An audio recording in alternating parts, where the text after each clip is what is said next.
হয়, আজি মহাশিৱৰাত্ৰি, দেৱাদেৱ মহাদেৱৰ আজি মহাশিৱৰাত্ৰি আৰু মহাশিৱৰাত্ৰি উপলক্ষে আমি উপস্থিত হৈছো গুৱাহাটী মহানগৰীৰ পাৰ্শ্বৱৰ্তী অঞ্চল পামহিত আৰু পামহিৰ ভীমাশংকৰ জ্যোতিৰ্লিংগত আমি উপস্থিত আছো আৰু ৰাতিপুৱাৰে পৰা যথেষ্ট ভক্তৰ সোঁত বৈছে। ইফালে দেখুৱাইছো আমি গুৱাহাটী মহানগৰীক ধৰি অসমৰ ভিন্ন প্ৰান্তৰ পৰা অহা লোকসকলে আচলতে ইয়াতে ভিৰ কৰি দিছেহি আৰু এক যথেষ্ট দীঘলীয়া শাৰী বুলি কৈছো আৰু যথেষ্ট লোকৰ সমাগম ঘটিছে এই পামহিৰ ভীমাশংকৰ মন্দিৰত আৰু ভীমাশংকৰ মন্দিৰৰ বিশেষ যদি তাৎপৰ্য চোৱা যায়, ডাকিনী পাহাৰত অৱস্থিত এই ভীমাশংকৰ মন্দিৰৰ যথেষ্ট লোকৰ প্ৰতি বছৰে সমাগম হয় আৰু তাৰ সমান্তৰালকৈ যদি চোৱা যায় তেতিয়াহ'লে দেখিবলৈ এইবেলিও শিৱৰাত্ৰিৰ যি পূজা প্ৰাক্ষণত কিন্তু দেখিবলৈ পোৱা গৈছে যথেষ্ট ভক্তৰ ভিৰৰ সোঁত বৈছে আৰু বিশেষকৈ যদি চোৱা যায় এই মন্দিৰটোত বিশেষত্বত যদি চোৱা যায় আপুনি তেতিয়াহ'লে এখন চন্দ্ৰতাপৰ তলতেহে কিন্তু এখন তিৰপাল, তাৰ তলত এখন চন্দ্ৰতাপ, তাত বিশেষকৈ একো মন্দিৰ নাই। যি পামহিৰ পাহাৰৰ পৰা নামি অহা যি বুৱতী নৈ আছে এই বুৱতী নৈতে আচলতে পূজা ভাগ কৰা হয় আৰু যিহেতু আজি শিৱৰাত্ৰি উপলক্ষে আজি সন্ধিয়াৰে পৰা এই পূজা ভাগ লাগিব আৰু প্ৰতিজন লোকে হাতত ধূপ চাকি নৈবদ্য লৈ এনেধৰণে ভিৰ কৰা পৰিলক্ষিত হৈছে। গুৱাহাটী মহানগৰীকে ধৰি অসমৰ ভিন্ন প্ৰান্তৰ যিসমূহ মন্দিৰ আছে এই মন্দিৰত যথেষ্ট লোকৰ সমাগম হৈছে। এইসকল লোক আহিছে, আমি তেওঁলোকৰ পৰা তেওঁলোকে আচলতে মহাদেৱক পূজা অৰ্চনা কৰি পেলাই তেওঁলোকে আচলতে ভগৱানক কেনেধৰণে পূজা অৰ্চনা কৰে, মহাদেৱক কেনেদৰে আৰাধনা কৰে আৰু মহাদেৱৰ শ্লোক बाबा शिवाय नमः।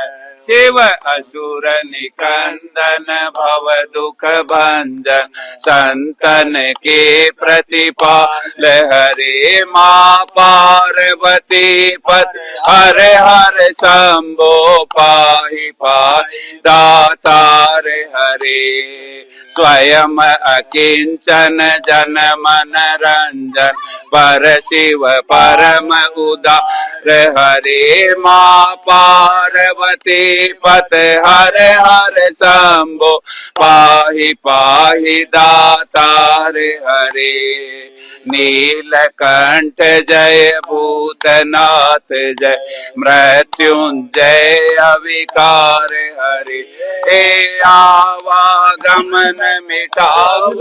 এনেধৰণে তেওঁলোকে আচলতে যি মহাদেৱক পাৰ্বতীক তেওঁলোকে আৰাধনা কৰিছে। প্ৰবাদ আছে যে মহাদেৱৰ আৰু পাৰ্বতীৰ আজি এই খুব ধুনীয়া সুন্দৰ দিনটোতে কিন্তু বিবাহ পাশত আবদ্ধ হৈছিলে এই বুলি প্ৰবাদ আছে আৰু তাৰ বাবে আজি এনেকুৱা ধৰণৰ এক প্ৰস্তুতি অৰ্থাৎ মহাশিৱৰাত্ৰিৰ প্ৰাক্ষণত দেখিবলৈ পোৱা গৈছে অসমৰ ভিন্ন প্ৰান্তৰ পৰা অহা লোকসকলে কিন্তু যথেষ্ট লোকৰ ভিৰ কৰিছে। এয়া হৈছে গুৱাহাটী মহানগৰীৰ পাৰ্শ্বৱৰ্তী অঞ্চল ডাকিনী পাহাৰত অৱস্থিত ভীমাশংকৰ মন্দিৰ। আমি তেওঁলোকৰ পৰাও জানিম, যথেষ্ট লোকৰ সমাগম হৈছে। বাইদেউ এজনী আছে, আমি বাইদেউ গৰাকীৰ পৰা জানিম। বাইদেউ ক'ৰ পৰা আহিছে? আমি লহৰা সাগুচিৰ পৰা আহিছো। কি ক'ব আজি মহাশিৱৰাত্ৰি?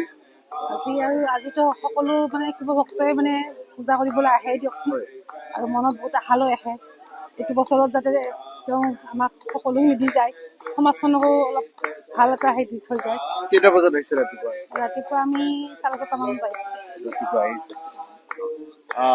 ৰাতিপুৱাই আহিছে এই সকলো লোকে, যথেষ্ট লোকৰ সমাগম ঘটিছে। আমি তেওঁলোকৰ পৰাও জানিম ক'ৰ পৰা আহিছে। दादा कहाँ से आए हैं आप लोग? हम फैंसी बाजार से है, गुवाहाटी फैंसी बाजार। शिव परिवार बोल के हम लोग का कीर्तन मंडली है जो हर रविवार को घर घर में कीर्तन करते हैं शिव भगवान का। और हर दिन हर रोज सुबह शुक्लेश्वर मंदिर जाके भगवान भोलेनाथ का आराधना करते हैं, आरती करते हैं और जब फिर नीचे जनार्दन मंदिर है उसमें फिर आराधना करके और फिर कितने लोग आए हैं आप लोग? हम लोग 15-20 जन हैं सर। कितना टाइम से है? हम शुक्लेश्वर मंदिर आज हमको मतलब 965 दिन हो गया, 965 दिन हो गया लगातार कंटिन्यू। और यहाँ आने का सौभाग्य आज पहली बार मिला है। ऐसे आते हैं बीच बीच में, लेकिन शिवरात्रि पर फर्स्ट बार मौका मिला है आने का फैंसी बाजार से। कैसा लगा? बहुत अच्छा आनंदमय, एकदम बहुत आनंद है। और हम तो कोशिश ये करते हैं, हम लोग जैसे गोपाल जी साहिवाल है यहाँ जो भंडारा चलाते हैं और हम लोग आप लोग और सब हम लोग कोशिश ये करते हैं कि भीमाशंकर महादेव को 12 ज्योतिर्लिंग में इनको शामिल किया स्थान मिले। এনেধৰণে আচলতে এক দীঘলীয়া শাৰী বুলি দেখুৱাইছো মোৰ সতীৰ্থ সহযোগী কেমেৰা পাৰ্চন এক দীঘলীয়া শাৰী আৰু হয়তো দিনৰ ভাগলৈকে হয়তো আকৌ ইয়াতকে যথেষ্ট লোকৰ সমাগম ঘটিব ভীমাশংকৰ মন্দিৰৰ প্ৰাংগণৰ অৰ্থাৎ ভীমাশংকৰ মন্দিৰৰ যি বাকৰি আছে আৰু এনেধৰণে ৰাতিপুৱাৰে পৰা এই ভীমাশংকৰ মন্দিৰৰ প্ৰাংগণত অৰ্থাৎ ডাকিনী পাহাৰত ৰাতিপুৱাৰে পৰা ভক্তৰ নৈ বৈছে আৰু দেখিবলৈ পোৱা গৈছে যথেষ্ট লোকৰ সমাগম ঘটিছে।